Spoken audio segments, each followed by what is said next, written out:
Hello everybody and welcome to our first lecture about the pelvic bone and pelvic wall. My name is Dr. Vitar Kinreich and I will be lecturing you today. Today we're talking about the pelvis. The pelvis is an anatomical area that's located below the abdomen and superior to the lower limb. The pelvis have a bony framework that called the pelvic girdle. The pelvic girdle is a bowel shape and it's located in continuity with the lumbar spine. Okay, this is the fifth lumbar spine that is connected to it, and in its inferior part it's connected with the head of the femur to the lower limb.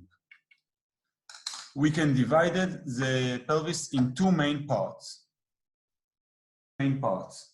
The false pelvis or greater pelvis, the superior part, or the true pelvis or lesser pelvis, the inferior part. As you can see in the model, here we have the two wings of the ilium, and the difference between the false greater pelvis, that is with communication with the abdomen and the abdomen organs are falling inside it, and the true pelvis, the inferior part, the lesser pelvis, that contain the organ of the pelvis itself and with the communication with the lower limbs. Here you can see in right and left a picture of the true and false pelvis. You can see that the greater pelvis is much bigger than the true pelvis. Okay, so the function of the pelvic girdle. Its primary function is to bear weight of the upper body. Over here in the pelvis, all the abdominal organs are lying inside the pelvis and it's bearing their weight. And it needs to transfer the weight from the axle, from the column vertebra, to the lower limb, to the rest of the lower body. Also, the pelvis is anchored muscles of the lower limbs, and they have another few functions. Secondary function is protection of the internal organs. We know that inside the pelvis we have the urinary bladder in front, posterior we have the uterus in women, and the rectum in men and women, the most posterior part. Also, it's provide attachment for external organs, the penis in male and the labia, external labia in female. And this is his main function. Okay. Component parts, we have the inlets and outlets. The pelvic inlets itself is the separation between the false pelvis and the true pelvis. Its shape a little bit different between men and female. In male, it's a heart shape pelvis, it's much more narrow. And in women, it's more circular shape. Obviously, it contains the uterus, and in pregnancy it's becoming bigger, and in delivery it's the head of the baby need to move through the pelvis, so it needs to be larger and more round shape. Here you can see a picture, an X-ray of the pelvic inlet. As you can see over here in black, it's not an organ. It's the bone framework around the pelvic inlet. In his borders, in the superior part, it's a pubis symphysis. In the posterior part, you can see in the anterior part, pubis symphysis. In his posterior part, it's a base of the sacrum, and the hip bone laterally. Here you can see the main difference between male and female pelvic girdle. You see that the axle of the inlet and outlet make the axis of the cavity in the right lower picture. So we continue to the pelvic outlet. Pelvic outlet is much more comfortable looking downward. It's a diamond shape. It's not really a diamond shape, but if you connect the dots, it's make a diamond shape. In this posterior part, you have the coccyx. In the anterior part, you have the inferior part of the pubis symphysis. And on each side, you have the ischial tuberosity, as you can see in the picture or over here.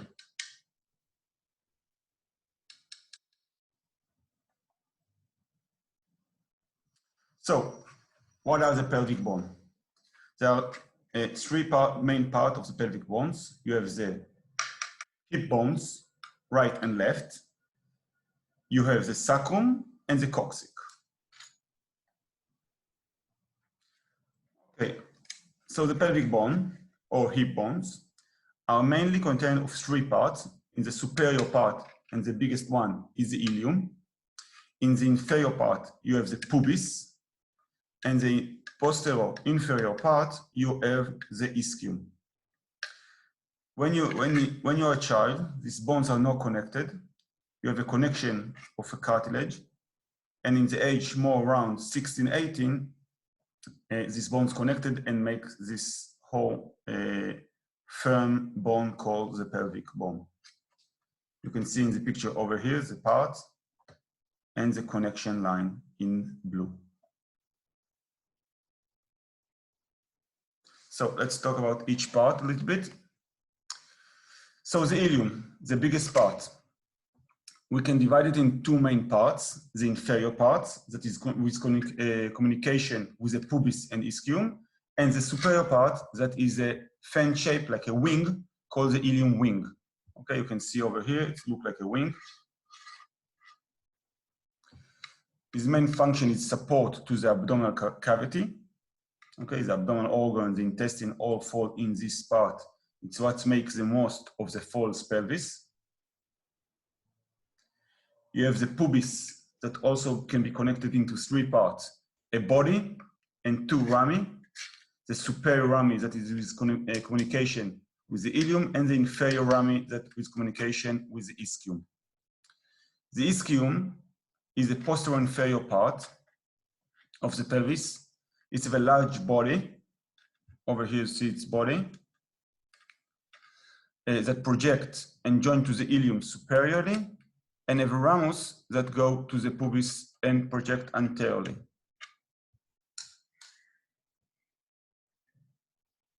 So as you can see in this picture, over the pelvis we have few parts that we need to talk about it. We'll start anteriorly. So in this part is the pubis bone. You can see this pubis tubercle. You can feel it in your body. It's like a bulky bone in the most anterior part of the pelvis. As you can see, the pelvis is angled, is a little bit like that. So it's the most anterior part together with, as you can see, the anterior superior iliac spine. Also, this of course when you stand. So we have the superior pubis ramus. And after the superior pubis ramus, we see this bulky bone. This is the anterior inferior iliac spine. And if we have anterior inferior iliac spine, so like I said, we have a anterior superior iliac spine. Okay, you can feel it also in the side of your hip. In this upper part, as you can see over here, you have the iliac crest. And if we move posteriorly, we can see the posterior superior iliac spine close to the sacrum. And more inferiorly, we have the posterior inferior iliac spine that we can see it over here. Another two parts in the inside of the ilium wing, we can see the iliac fossa, okay? Is this concave part over here. Over here, if I move the picture to the other side, you can see the gluteal surface here and here.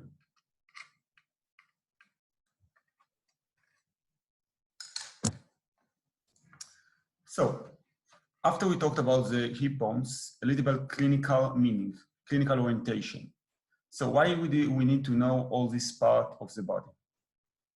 When we palpate the pelvis in physical examination, these parts can give us clue about the location, anatomical location of the internal parts of the body.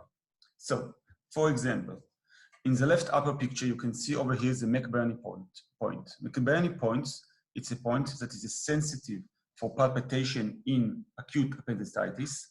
Acute appendicitis, like you already saw in the abdominal lecture, is the part of the colon, the appendicitis. When it's getting inflamed, it's called an acute appendicitis. So, how do we locate this point? This point is located by drawing a line between the umbilicus and the anterior superior iliac spine, 2/3 toward the anterior superior iliac spine. It's the point of McBurney when we have this sensitivity. This is sensitive for acute appendicitis in physical examination. Also, it's a place that we cut during an incision in an open appendectomy. We hardly see open appendectomy. All the hospital over here in Israel usually doing a lap appendectomy. It's a laparoscopic, minimally invasive surgery. But sometimes we're doing an open appendectomy in specific cases. So this is the point where we're making our incision in the McBurney point. It's supposed to be superior to the appendix. Also over here, you can see the Cooper ligament or the inguinal ligament in the left lower picture that is from the anterior superior iliac spine to the pubis symphysis, this line over here. You can see that the iliac crest is a point that's used for bone marrow biopsy. So you need to identify it in a physical examination to know where you put your needle in. And also a line between the anterior superior iliac spine to the pubis. In the middle of it, it's more or less where the femoral artery is located. So if you want to take some blood from the femoral artery or to feel the pulse. In the right upper, you can see the line of the iliac crest, more or less is correlated to the L3, L5 lumbar vertebra. It's where you're doing a lumbar puncture for CSF. Okay, let's continue. Now, our next bone is the sacrum. So, the sacrum is a triangle bone shape. Its base is located superior to continuity of the lumbar vertebra. See, it's communicated with the lumbar vertebra. And its inferior part, its apex, is with continuity of the coccyx bone. So it's formed from 5 vertebral units that are infused together. And we'll talk about this part starting, I will move the picture here, from the posterior part. First of all, you can see the median sacral crest in the middle over here. You can see the medial sacral crest. It's more easy to see it over here in the picture, in the right upper picture over here. And the lateral sacral crest over here. More important structure, you have the posterior sacral foramina. Over here is the exit of the nerves. In the superior part, you can see the continuity of the sacral canal and its exit of the sacral hiatus inferiorly. In its internal part, you can see the anterior sacral foramina. You can see it over here in the picture. And you can see the right and left ala of the sacral. And over here.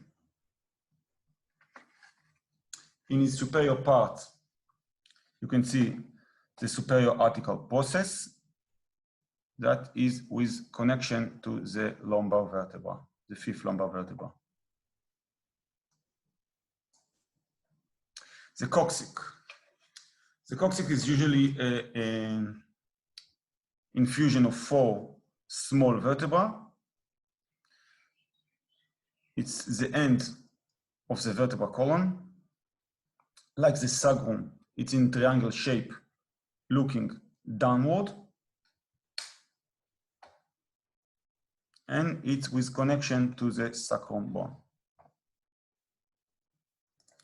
Okay, so let's talk about the pelvic joint. We have three main joints in the pelvis. Our first joint is the most superior posterior joint, is the lumbar sacral joint. As you can understand, it's between the fifth lumbar vertebra and the sacrum itself. We go back to the picture of the sacrum. We can see over here in the base of the sacrum, we have two parts of this articulation. We have the disc, the vertebral disc between L5 to the base of the sacrum, and we have the zygapophyseal joint that is between the fifth vertebra and the superarticular process of the sacrum. Obviously, this is a continuity of the vertebral column. So our second joint is a sacroiliac joint. This is a joint that connects the sacrum to the ilium. It's also moving the force of the upper body of the whole vertebral column to the pelvis itself, and through the pelvis, obviously, to the lower limb, to the right and left leg. It's connected and enforced and stabilized by three main ligaments: the anterior sacroiliac ligament in the anterior part of the sacrum, between the sacrum ala and the ilium itself. Here is the interosseous sacral ligament, we'll see in the next picture. And we have the posterior sacroiliac ligament in the posterior part. As you can see over here in the picture, we have anterior sacroiliac ligament, right and left, interosseous in a lateral view, interosseous sacroiliac ligament. It's cut over here in the articulation. And the posterior part, the posterior sacroiliac ligament.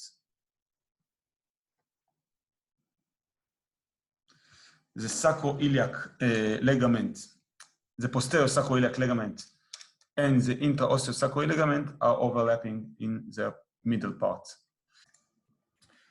And our last joint is a pubic symphysis joint, the most anterior joint in the pelvic girdle. We can see it over here. It's located near the pubis tuberosity, where the inguinal ligament is connected. What's interesting in this joint is during pregnancy, we have a relaxation of the joint due to the hormones, to the female hormones. And what is allowing, it's flexible during the pregnancy and opening, as you can see, an opening of the girdle to let the child head move downwards the canal. So now let's talk a little bit about the pelvic wall. The pelvic wall consists of the sacrum and coccyx in its posterior part, the pelvic bone inferior to the linea terminalis. The linea terminalis, as we spoke in the beginning, between the true and false pelvis, the line that separates between them is the line of the pelvis over this part. So the anterior part called the linea terminalis. It consists from the pubis to the ilium until the sacrum. This is the linea terminalis, and two ligaments and two muscles. So the ligament of the pelvis wall. We have two main ligaments, the sacrospinosus and the sacrotuberosus ligaments are the major component. They are located lateral to the pelvis wall. Those ligaments stabilize the sacrum bone and resist the upward tilt. I will show in the next picture. They also make or convert the greater ischiatic foramen to two parts, the greater ischiatic foramen and the lesser ischiatic foramen. Over here, you can see on our vertebra, we have a downward force that's coming from the upper body. If, like this model, this doesn't connect with no ligament, you can see that this force making a tilt and lifting the sacrum. The pelvis is a little bit angled. It's not straightforward. So the tilt lifts the sacrum upward. So to resist these tilts and to anchor the vertebral column to the pelvis, we're using these two ligaments. The sacrospinosus ligament over here, between the sacrum and the iliac spine.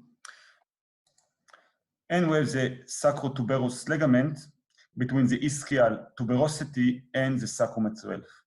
This tuberosity is also where the connection of the hamstring muscles. So it's a bulky part of the bone that also has the connection of the ligament and the hamstrings muscles. So, like we said, the pelvic wall is consisting from bone and ligament, and now the third part are the pelvic wall muscles. We have two main muscles that form the pelvic wall. Over here, in the left lower picture, you can see the piriformis muscle in his superior part, and in the inferior part, you can see the obturator internus muscle. So these muscles, we will talk about the obturator internus first, start from the anterolateral wall of the true pelvis, as you can see connected over here, going through the lesser ischiatic foramen and connect to the medial surface of the greater trochanter foramen. They innervated by L5 and S1, and his main function is lateral rotation of the extended hip joint, abduction of flexed hip. I will show you, talk more about it in the lecture of Asaf Epstein when he talks about the lower limbs. And in the superior part, you have the piriformis muscles that start from the sacrum, from the lateral to the sacrum, going through the greater ischiatic foramen, and also connect to the middle side of the superior border of the greater trochanter of the femur. It's innervated by S1 and S2. And his role is also lateral rotation of the extended joint hip, abduction of the flexed hip. Now, as we finish talking about the pelvic wall have three major openings. This opening allowing the structure inside the pelvis to communicate it with other regions, like the lower limbs. So we have the obturatory canal, we have the greater ischiatic foramen, and the lesser ischiatic foramen. Over here in this picture, you can see a lateral view of the pelvis from medial to lateral. You can see the most anterior canal is the obturatory canal when the obturatory nerves and vessels passing through it. Over here in the posterior part of the pelvis, you can see the ischiatic foramen divided by 2 to the greater ischiatic foramen. This ischiatic foramen also divided by 2 by the piriformis muscles. Above it, you can see the superior gluteal nerve and vessel. And inferior to it, you can see the ischiatic nerve, inferior gluteal, posterior femorocutaneous, and quadratus femoris nerves, and the inferior gluteal, and the internal pudendal vessels. We'll talk about this vessel and nerves more in my last lecture when we talk about vessels and nerves of the pelvis. In the inferior part, you can see the lesser ischiatic foramen, the obturator internus muscles going through it, and we have the pudendal nerve and internal pudendal vessels, and the nerves to the obturatory internus itself. Over here, some clinical view orientation. You can see a laparoscopic view of the pelvis. In the left side, you can see a female laparoscopic view. It's a nice picture. You can see in the superior part, the urinary bladder, empty. You can see the round ligament of the uterus. We'll talk more about the uterus in our next lectures. You can see the end of the GI tract. And you can see the canals that are closed and well sealed. Over here on the right side, you can see a hernia. We have two hernia over here. A femoral hernia that you spoke about in the abdominal lecture. And over here, more rarely, obturatory hernia. As you know, the most common hernia is inguinal hernia, more common in men than women, and femoral hernia that's more common in women, but much less common than inguinal hernia, and the obturatory hernia that is not very common, but we see it sometimes. Over here is the bladder. As you can see, empty. This is a nice picture of a hernia. As you see, the intestine going through the canal. You cannot really say which kind of hernia, but just to understand what hernia is. So our next topic is a pelvic floor, which separated the pelvic cavity from the perineum itself. The perineum is the external part of the pelvis. It's formed from muscles and fascia. Okay, we can divide it in three parts. The pelvic diaphragma, that consists of two major muscles, the elevatory ani and the coccygeneus muscles. We have the perineal membrane, that is the thick triangular fascia sheet that fills the space between the arms of the pubis arch, and it's only in the anterior part of the pelvis. And we have the perineal pouch. Okay, the pelvis diaphragma. The pelvis diaphragma, like the shape of the pelvis itself, it's a bowel shape, opening upward.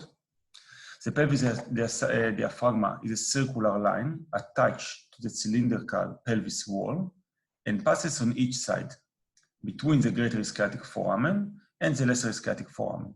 So it's making some aperture and communication between the cavity of the pelvis. What I'm trying to say is that the greater ischiatic foramen is situated above the level of the pelvic floor and is the route of communication between the pelvic cavity and the gluteal region of the lower limb. And the lesser ischiatic foramen is situated below the pelvic floor and provide a route to communication between the gluteal region and the lower limb and the peritoneum. So over here, you can see a picture of the pelvic floor.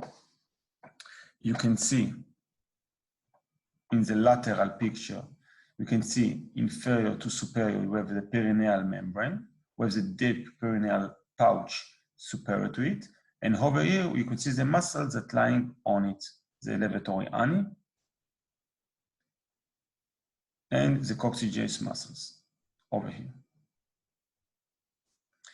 And the obturator internus muscles is communication about inferior to it. Over here is also inferior view.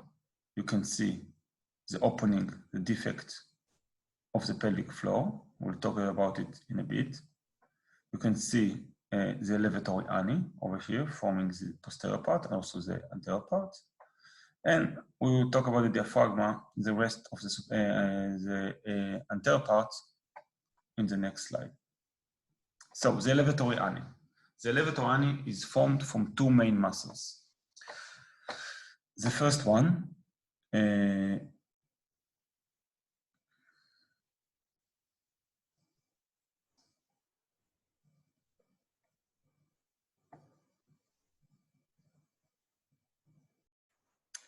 so we have the last part of the pelvic floor, the pelvic diaphragma muscle. We have the coccygeneus muscles. There are two muscles, triangle shaped, from the apex connected to the ischial spine and overlying with the sacrospinosus ligament and connect in space to the sacrum itself. And this is the posterior part of the pelvic diaphragma that consists of the pelvic floor. They are nerved with S3 and S4, as you can see over here. So now let's talk about the perineal membrane and deep perineal pouch. The deep perineal membrane, like I said before, is a thick fascia, triangular structure attached to the bone framework of the pelvis. As you can see the picture over here, it's only in his anterior part, his base in the ischial tuberosity, and it goes through the inferior pubis rami to the pubis symphysis. Over here, there is an opening, and it's don't completely close. In this membrane, we have some hiatus, the ureteral hiatus over here, and in female, we have also the vaginal canal. The perineal membrane is relative above to the thin space called the deep perineal pouch. As you can see over here, the deep perineal pouch. It's superior to the fascia. This pouch contained layer of skeletal muscular muscles, we'll talk about it, and various neurovascular elements, enclosed by the urogenital hiatus, and support the element of the urogenital system in the pelvic cavity. This is his main role. As you can see over here, it's a female perineal membrane. You can see the vaginal opening, and you can see it's only in the anterior part. This is another view. You can see in red the perineal membrane and the deep perineal pouch superior to it and inferior to the diaphragm. Over here you can see the prostate in male. It's another nice pictures of the deep perineal membrane and the deep perineal pouch sitting inferiorly to the elevatory anal muscles and the muscle of the pelvic floor. And you can see that the role over here in male, that the perineal membrane is anchored to the roots of the penis and giving it a strong attachment to the pelvis itself. The deep perineal pouch, like I said, located superior to the perineal membrane and inferior to the diaphragm. It consists mainly of skeletal muscles. So within the deep perineal pouch, there is a sheet of skeletal muscle function as a sphincter mainly for the ureter and as a stabilizer for the posterior edge of the perineal membrane.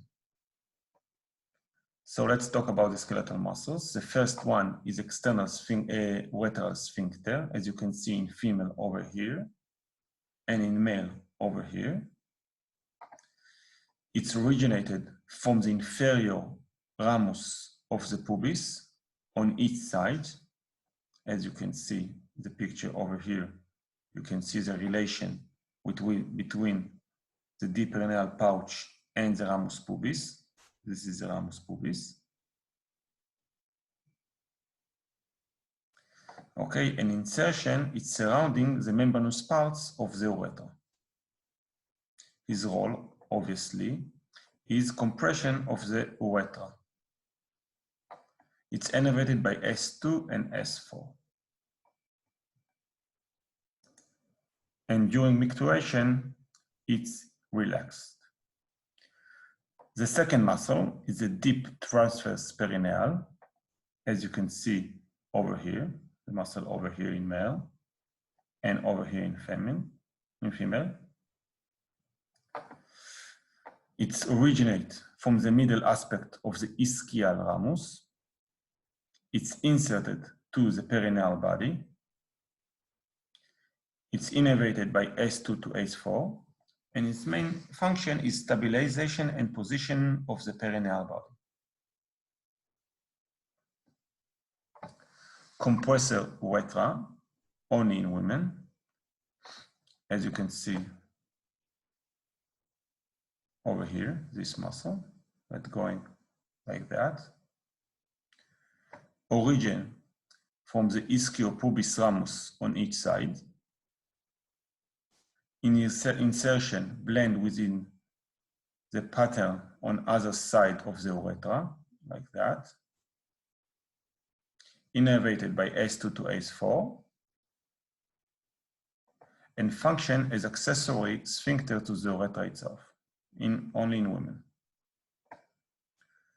The last one, also only in women, is a sphincter of the ureterovaginalis.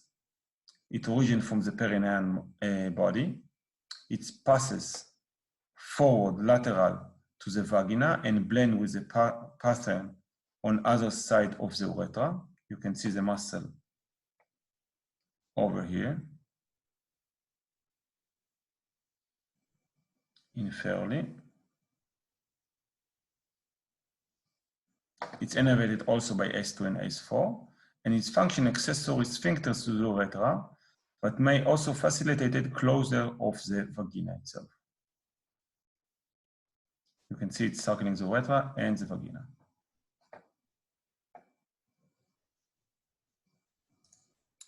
So, what happens if we have a weakness of the pelvic floor? As you understand, the pelvic floor used to support the organ inside the pelvis. And if we have a weakness of this floor, it can cause a condition called prolapse. A prolapse is done falling or slipping of an organ from the pelvis itself or from any cavity to the outside of the body. Usually we're talking about a rectal prolapse and uterine prolapse. As you can see in the picture over here, you can see uterine prolapse. You can see the cervix over here. You can see rectal prolapse or both. Prolapse is more common in older women, women after multiple delivery, and after pelvic trauma. That obviously we have a trauma to the pelvic wall and you can see it. But it's much more common in women than in men. It can manage surgically. You can manage the prolapse surgically or conservative. Depend of the stage, function, and the age of the woman. Perineal body. So what is a perineal body? Perineal body is a pyramidal fibromuscular mass in the middle line of the perineum, over here, as a junction between the urogenital triangle and the anal triangle. We'll talk about these two triangles in a bit. So, what you can see over here, it's something called episiotomy. During delivery, there is a complication that can cause a tear of the perineum of the woman that give birth. We can divide it in 4 degrees. The first degrees is a small cut. The second degrees, it's a torsion of the perineal muscles without the anal sphincter. A third tier is with a cut, with a torn of the anal sphincter and the perineal muscles, obviously. And a third degree is tearing of all and penetration to the anal canal. This condition can cause fecal incontinence because you have a full tear of the sphincter, of the anal sphincter. To prevent this complication and to facilitate the delivery of the head of the child, you have a procedure which is called episiotomy.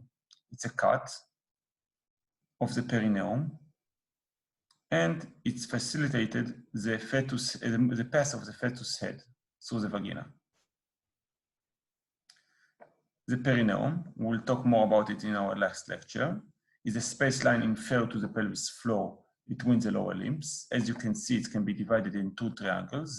The anterior one, the urogenital triangle, starting from the pubis symphysis, going through the ischio-pubis ramus to the ischial tuberosity, and a line between the ischial tuberosity and the anal triangle, when the anal canal is located, that is from the ischial tuberosity to the coccyx in the posterior part, going through the sacrotuberosus ligament.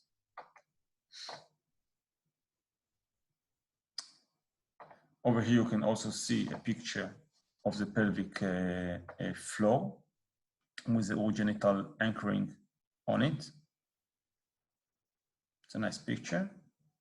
It summarizes what we learned about the pelvic floor. So that's it. Thank you. This is the first lecture. We have 4 more lectures. I hope you're enjoying the lectures. If you have any questions, notes, anything, you feel free to contact me. And good luck to us all.